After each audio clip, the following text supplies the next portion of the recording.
दोस्तों, जैसा कि आप देख रहे हैं, आज हम अपनी मकई की फसल के ऊपर दूसरी और अहम स्प्रे कर रहे हैं। ये एफएमसी कंपनी का कोराजिन है जो कि हम कर रहे हैं इसकी तने की सुंडियों के लिए।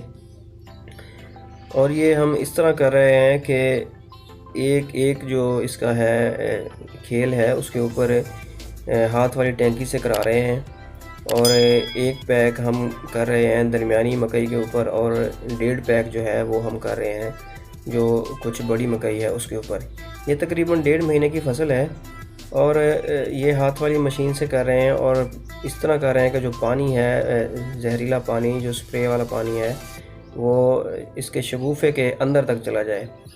और इसमें देखने वाली और अहम बात यह है कि जो बंदा है उसकी स्पीड है वो कम हो, वो आराम से चल रहा हो, और जो स्प्रे का पानी है वो शगुफ़े के अंदर तक जा रहा हो, और मशीनों का जो प्रेशर है वो ठीक होना चाहिए।